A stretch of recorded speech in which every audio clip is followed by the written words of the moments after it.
When you're analyzing a company, you might be tempted to just look at the sales and revenue as a measure of performance. And of course, if sales and revenue are both going up, then that's great news. But is the company really profitable? Or is the company incurring in a lot of debt and liabilities to sustain growth? This is where return on equity, or ROE, comes to the rescue, and we'll use it to compare General Motors and Ford.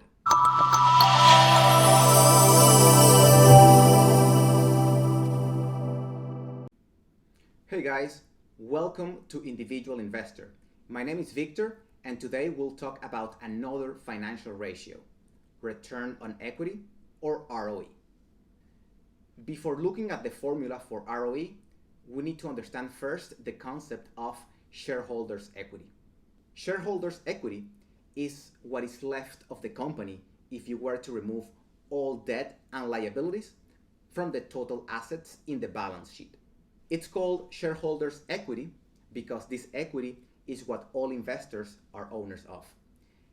It can be calculated by taking the total assets and subtracting the total liabilities. And yes, if you watched my video on price to book ratio, this should sound very familiar to you since the formula is the same as in book value. Now that we know about shareholders' equity, the return on equity helps us determine how good the management of a company is at generating income with respect to the shareholders' equity. The formula is the following. You take the net income and divide it by the shareholders' equity for a particular year. And since the equity might fluctuate in a given year, you should always use the average equity for that year. ROE is also expressed as a percentage. Let's go back to the previous scenario to illustrate this. So here we have the previous slide. We had some assets and liabilities. So the shareholders' equity is simply the total assets minus the total liabilities, and that equals to $500,000. Now, let's assume that we have our shareholders' equity of $500,000, and then we have a net income of $75,000. Return on equity can be simply calculated by dividing $75,000 net income over 500K, which is the shareholders' equity, and that gives us a total of 15%. Return on equity is very useful when you're comparing similar companies. As a general rule, the higher the ROE, the better if you're comparing companies in the same industry. You can also use ROE over different periods of time to get an idea if the management of the company is increasing profitability by optimizing the use of the underlying assets. However, if you see the ROE of a company increasing, you have to dig deeper to understand the reasons behind it.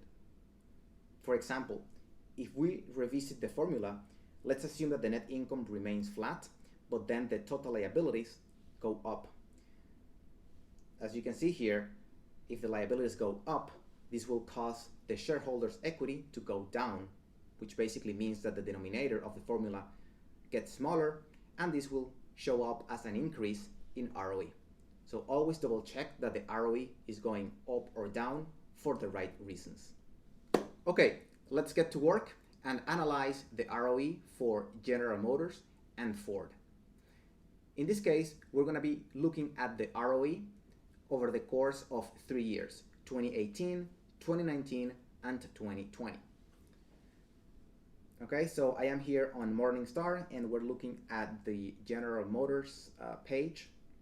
So the first thing to do, we're going to go to the financials, and under income statement over here, we can find the net income for those 3 years. Okay, I'm not going to click on the details. You can actually see here in the summary the net income for 2018, 2019, and 2020.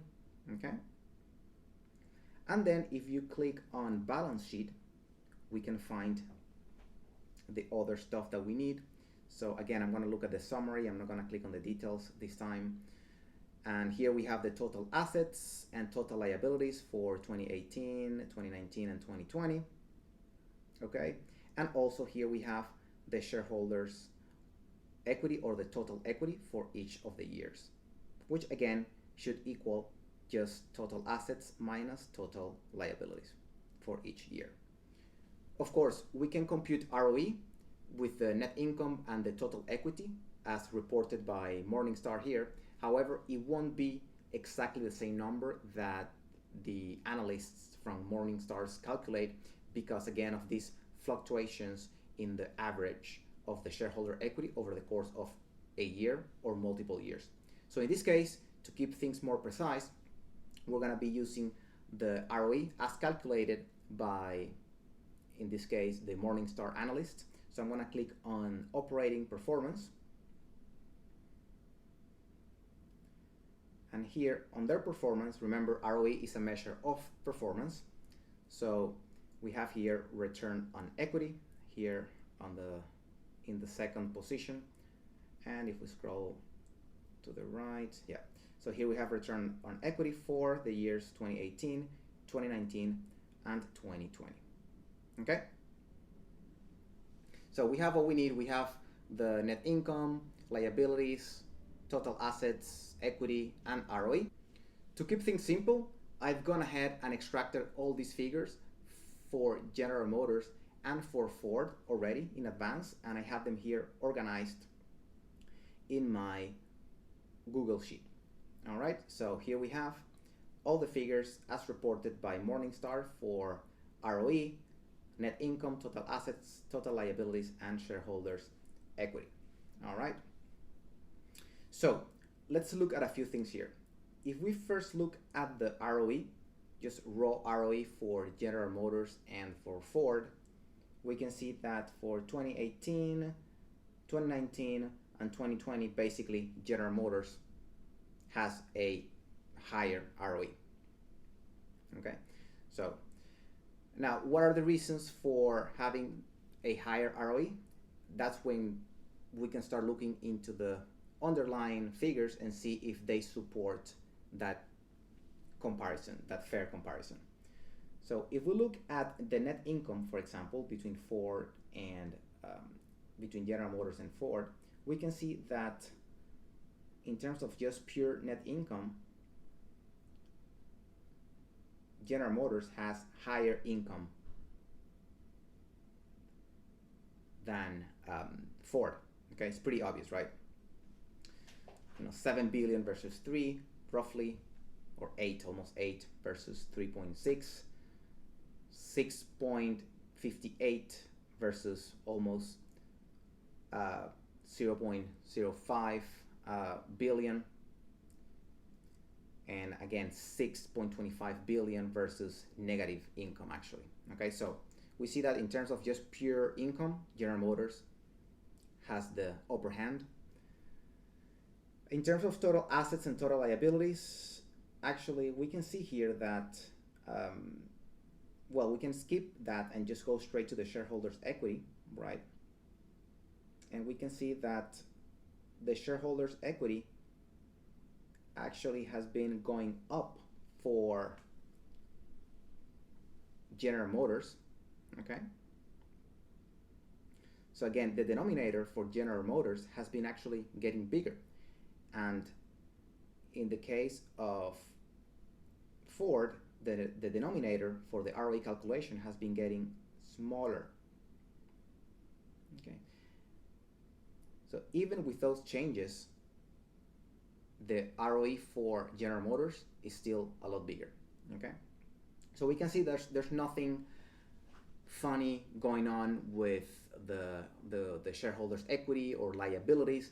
Basically, from an assets and from a total assets perspective, they look roughly the same. Okay, they have 200 and some billions in assets, but in liabilities, Ford has actually more in liabilities than General Motors, and General Motors has a lot more in net income than Ford. Therefore, it is no surprise that the ROE figures for General Motors are a lot better or look a lot better than for Ford between the years 2018, 2019, and 2020. Right, hopefully that was very easy to figure out. General Motors has a much higher ROE than Ford, and for the right reasons. We couldn't see any red flags or any special considerations. It was purely because General Motors for the years 2018, 2019, and 2020 is more profitable than Ford. And we could see that basically not only by seeing the ROE being higher than Ford, but also by looking at the net income in this case, which actually reflected a more profitable business for those years. Okay, that's all I have for now, guys.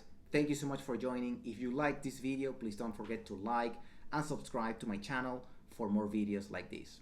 See you next time.